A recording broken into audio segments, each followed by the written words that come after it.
এক সাহাবী রাদিয়াল্লাহু তাআলা আনহু এসে বললেন, ইয়া রাসূলুল্লাহ, আমাকে কিছু দান করেন। বিশ্বনবী বললেন, তুমি ভিক্ষা করো, তোমার ঘরে কিছু নাই? সাহাবী বললেন, লা ইয়া রাসূলুল্লাহ, কিছু নাই। বিশ্বনবী সাল্লাল্লাহু আলাইহি ওয়াসাল্লাম আবার প্রশ্ন করলেন, কিছুই নাই? সে বলল, হ্যাঁ আছে, একটা জামা আছে, জামা, আর আছে একটা পানি খাওয়ার জগ। বিশ্বনবী বললেন, দুইটা নিয়ে আস। সাহাবী রাদিয়াল্লাহু তাআলা আনহু জামার জগ নিয়ে এসে বিশ্বনবী সাল্লাল্লাহু আলাইহি ওয়াসাল্লামের হাতে দিলেন। বিশ্বনবী জামার জগটা ধরে বললেন, কে আছো আমার সাহাবীদের মধ্যে এই দুইটা জিনিস কিনতে চাও? এক সাহাবী দাঁড়িয়ে বললেন, ইয়া রাসূলুল্লাহ, এই দুইটা জিনিস আমি 1 দিরহাম দিয়ে কিনে নিতে চাই। এর চেয়ে বেশি দাম দিয়ে কেনার মতো কেউ আছো নাকি?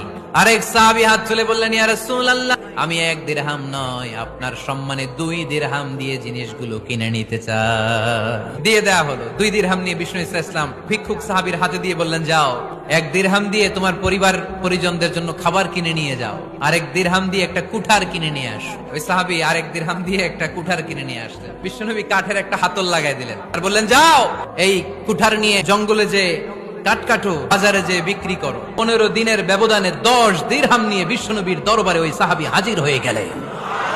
এসে বলেন, ইয়া রাসূলুল্লাহ, ইয়া হাবিবাল্লাহ, আমি আর দরিদ্র নাই, আমি অন্যান্য খেটে খাওয়া মানুষের মতো এখন উপার্জন করে আমার ফ্যামিলির চাহিদা মিটাই। এই প্রফেটিক স্টোরি থেকে আমাদের জন্য শিক্ষা হচ্ছে, তুমি হাত পাতলে লোকজন তোমার দিতেও পারে, নাও দিতে পারে, কিন্তু পরিশ্রম কখনো বৃথা যায় না।